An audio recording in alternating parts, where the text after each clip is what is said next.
Hello anh em, xin chào anh em. Chào mừng anh em đã quay trở lại với channel của mình.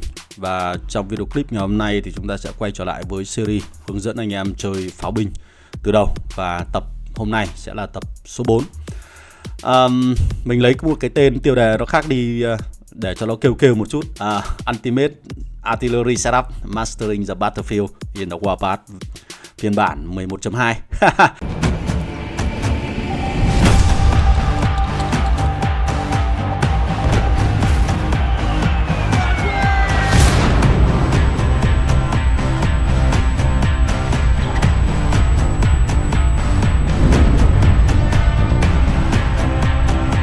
Trước tiên cái động lực để mình làm video clip số 4, tập số 4 liên quan đến đội hình pháo binh.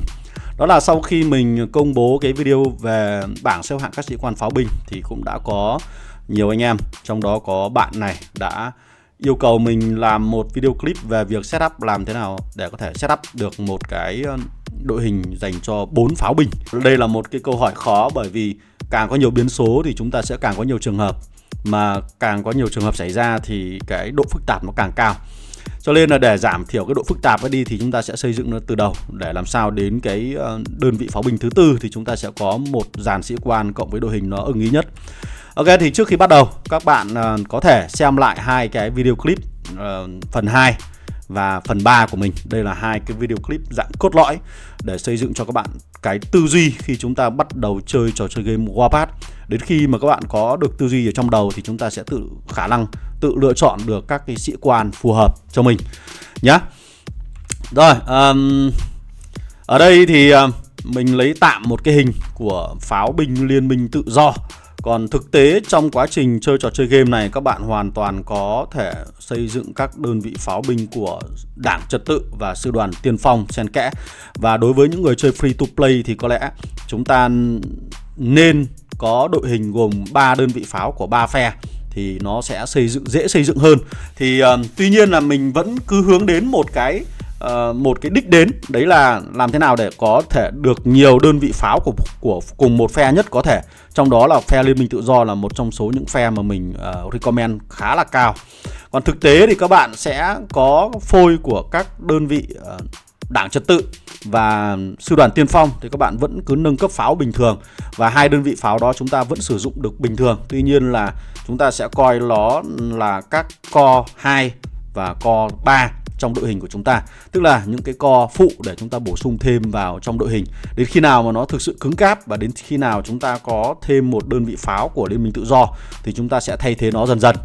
Đó, thì cái bài toán này là cứ bổ sung mới, coi nó là tạm thời, sau đó là bổ sung các đơn vị pháo chính và thay thế cho các đơn vị pháo phụ. Đó là chúng ta luôn luôn phải làm cái bài toán như vậy. Làm thế nào để chúng ta có thể xây dựng được một đội hình này thì có lẽ chúng ta vẫn tuân thủ theo cái logic ở trong video clip số 2 và video clip số 3 liên quan đến đội hình pháo binh mà mình đã xây dựng từ trước. Thì trước tiên chúng ta sẽ bắt đầu từ ngày đầu tiên, những bạn mới tạo tài khoản ở các server mới. Sau đó chúng ta lấy cái cột mốc là 75 ngày. Và giai đoạn thứ 3 là chúng ta hoàn thành được co số 1, tức là đơn vị pháo binh chính khỏe nhất của các bạn. Và giai đoạn thứ 4 là các bạn xây dựng đơn vị pháo thứ 2. Và sau đó chúng ta lại tiếp tục giai đoạn xây dựng đơn vị pháo thứ 3, xây dựng đơn vị pháo thứ 4. Đấy, chúng ta nên chia ra làm các giai đoạn như thế này. Thế thì khi mà chúng ta chơi thuần về một đơn vị pháo thì toàn bộ các sĩ quan chúng ta có thể kế thừa được. Các linh kiện của pháo binh chúng ta cũng có thể kế thừa được. Các cái phần nghiên cứu trong cây công nghệ là chúng ta cũng có thể được hưởng lợi. Đó là cái lợi ích mà chúng ta chơi thuần về một đơn vị.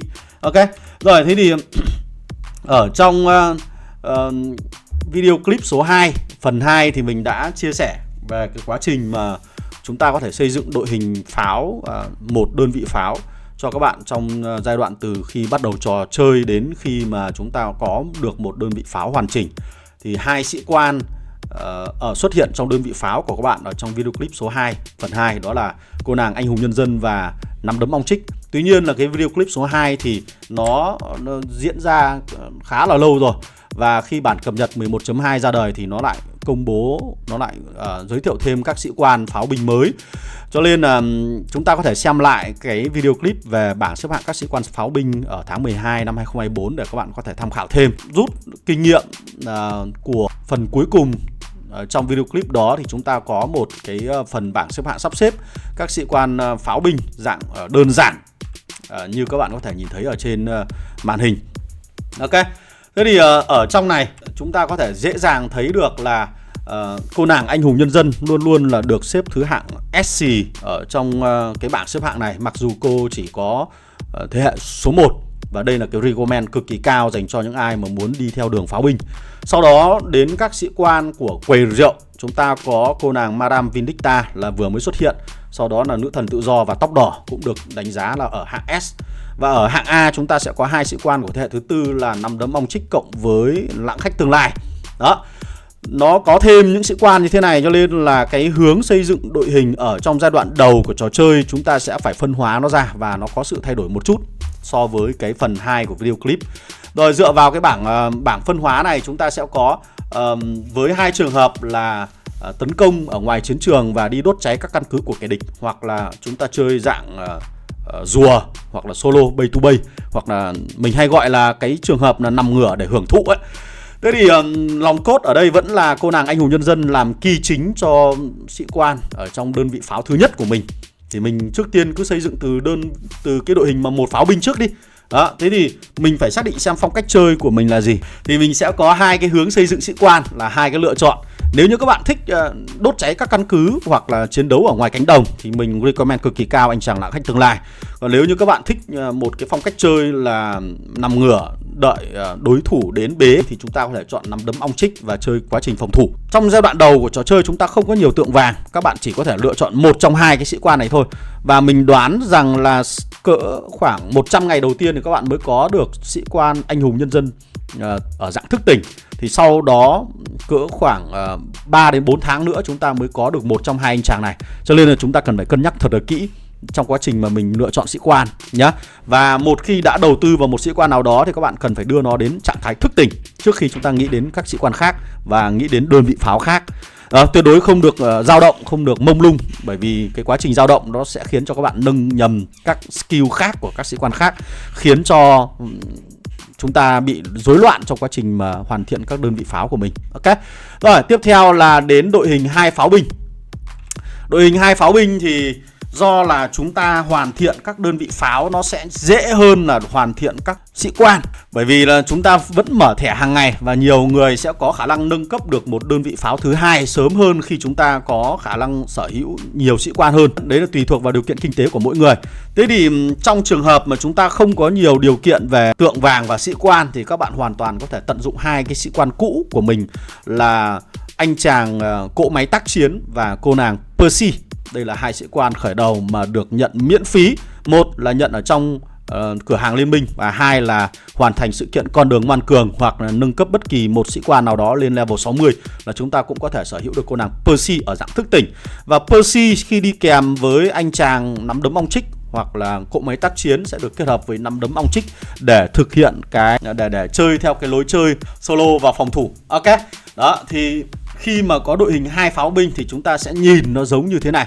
Và mình để cái số sao của nó là 8.2 để dạng tham khảo thôi. Và mục tiêu của mình là khi mà cái lực chiến của các bạn vẫn còn đang ở trạng thái thấp thì chúng ta cố gắng đi ở các chiến trường giới hạn và có giới hạn số sao thấp thôi, để chúng ta dễ hoàn thiện các đội hình pháo và dễ kiểm soát được các đơn vị pháo binh của mình, từ đó hiểu rõ về đơn vị pháo và cách chơi của mình hơn. Rồi, bắt đầu đến giai đoạn khó hơn là giai đoạn khi mà chúng ta có 3 đơn vị pháo thì chúng ta sẽ chơi cái gì. Ở đây thì mình dựa vào cái bảng xếp hạng pháo binh ở phần ở cái video clip danh sách xếp hạng pháo binh vừa rồi, thì đến các sĩ quan tiếp theo là 2 anh chàng ngọn lửa bạch kim cộng với lại thiên lý nhãn. Đây là 2 anh chàng mà mình đánh giá ở cấp độ B và chỉ được ưu tiên sau khi các bạn đã có được 3 sĩ quan hiện đại, đó là anh hùng nhân dân, lãng khách tương lai và nắm đấm ong chích. Đây là 3 sĩ quan có thể cao nhất và có khả năng có lợi tốt nhất dành cho những người chơi pháo binh. Sau đó đến các sĩ quan thế hệ thứ 3 như là thiên lý nhãn hoặc là ngọn lửa bạch kim. Còn trong trường hợp là sau này các bạn chơi mà đến thời điểm các bạn đã hoàn thiện được 3 cái sĩ quan đầu tiên thì nó lại xuất hiện thêm nhiều các sĩ quan pháo binh khác, thì chúng ta có thể cân nhắc sau, và lúc đó thì chúng ta sẽ làm các video clip về sau. Còn hiện tại dựa trên tình trạng hiện tại của trò chơi thì chúng ta có thể cân nhắc vào trong hai cái sĩ quan tiếp theo. Đó là nếu như các bạn thích chơi đốt cháy các căn cứ hoặc là chiến đấu ở trên chiến trường thì mình vẫn khuyến cáo tiếp theo là chọn anh chàng Thiên Lý Nhãn. Còn nếu các bạn vẫn tiếp tục theo đuổi con đường phòng thủ thì mình sẽ chơi ở dạng sẽ nâng cấp là ngọn lửa bạch kim để chơi theo thiên hướng phòng thủ. Xác định chơi tấn công ở ngoài chiến trường là mình cứ theo cái con đường đó thôi. Còn xác định chơi phòng thủ thì mình sẽ phải thiên hướng theo quá trình phòng thủ cực kỳ cao. Rồi, với 3 cái đơn vị pháo và số lượng sĩ quan như thế này thì chúng ta sẽ có các dạng đội hình như thế nào. Ở đây mình sẽ recommend cho các bạn 4 cái dạng đội hình khác nhau. Trong đó thì sẽ có dạng đội hình thiên về tấn công, đốt cháy các căn cứ, tấn công ngoài chiến trường, và có những dạng đội hình là thiên hướng về phòng thủ. Trong đó cái đội hình 3 pháo binh của chúng ta là chúng ta sẽ thiên hướng về tấn công các căn cứ, và có những đội hình chúng ta sẽ thiên hướng về phòng thủ. Và do là chỉ có 3 đơn vị pháo ở dạng 8.2 như thế này thì chúng ta sẽ phải xoay phiên và sắp xếp các sĩ quan này một cách là hợp lý.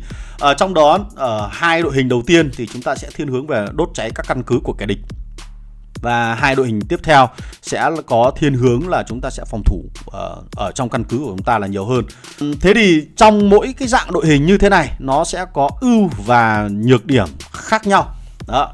Ở đây mình đã tổng kết ra một vài cái ưu và nhược điểm trong cái dạng đội hình này. Trong trường hợp thứ nhất là 2 đơn vị pháo mà tấn công các căn cứ nhiều hơn thì chúng ta sẽ có khả năng đốt cháy các căn cứ của kẻ địch nhanh hơn, và nó có lợi cho các chiến thuật của liên minh nhiều hơn. Trong cái quá trình mà chúng ta phòng thủ căn cứ thì cái tỷ lệ điểm tiêu diệt mà các bạn kiếm được nó sẽ ít hơn. Các bạn sẽ tốn khá là nhiều lính dự bị, bởi vì các bạn sẽ phải đem pháo binh ra ngoài chiến đấu khá nhiều, chứ chúng ta không thể nhốt đồn trú trong căn cứ được. Và việc đem pháo binh ra ngoài thì chúng ta sẽ có các mối hiểm họa đến từ không quân của đối phương, hoặc là đến từ các đơn vị xe tăng và pháo binh của đối phương nữa. Còn trong trường hợp mà chúng ta thiên hướng về phòng thủ thì chúng ta sẽ tốn ít lính dự bị hơn. Và nhược điểm là chúng ta sẽ cần phải đầu tư vào cây phòng thủ thành phố cơ bản, sau đó là đầu tư thêm vào cây phòng thủ thành phố nâng cao. Thì để cho cái căn cứ của các bạn có khả năng phòng thủ tốt hơn thì chúng ta mới tận dụng ưu thế tuyệt đối của các đơn vị pháo binh được. Tuy nhiên nó đổi lại là chúng ta sẽ có khả năng phòng thủ rất tốt. Và nhược điểm nữa là nó sẽ không có lợi cho quá trình hoạt động của liên minh nhiều lắm, bởi vì các bạn luôn luôn cất giữ pháo ở trong nhà và chúng ta sẽ không mang nó ra chiến trường và không thể đẩy lùi được các căn cứ của kẻ địch nữa. Cho nên là đâu đó sẽ có nhiều liên minh họ sẽ không thích những người chơi về dạng phòng thủ thành phố như thế này. Thì tùy vào cái điều kiện của các bạn, sở thích của các bạn và phong cách chơi của liên minh, chúng ta lựa chọn làm sao cho nó hợp lý nhé. Rồi, tiếp theo là đến đội hình dành cho 4 pháo binh thì sẽ như thế nào? Cái trường hợp này nó sẽ khá là khó, bởi vì so với những sĩ quan chúng ta đang có ở thời điểm hiện tại thì dành cho đơn vị dành cho 4 pháo binh chúng ta sẽ cần phải kết hợp với những sĩ quan linh hoạt khác. Và có lẽ là sẽ phải hẹn gặp lại các bạn ở trong video clip tiếp theo. Chứ còn video clip này nó dài quá rồi, bởi vì nhiều người khả năng xây dựng đến đơn vị pháo binh thứ 3 là đã thấy nó dài hơi rồi, và đến đơn vị pháo binh thứ 4 thì khả năng nó sẽ ra thêm các sĩ quan pháo khác. Thì lúc đó chúng ta sẽ xem thêm video clip tiếp theo thì nó sẽ hợp lý hơn ở trong video clip thời điểm hiện tại nhé. Rồi, có lẽ là video clip của mình sẽ tạm dừng tại đây. Hẹn gặp lại các bạn ở trong các video clip tiếp theo. Nếu như các bạn thấy hay thì hãy để lại phần bình luận và nhấn like, share và subscribe cái channel của mình nhé. Còn ngoài ra nếu như có thêm những cái gợi ý về chủ đề nào khác thì các bạn cũng có thể để lại phần bình luận. Mình sẽ cố gắng sắp xếp thời gian để làm ra các video clip cho các bạn. Rồi, goodbye.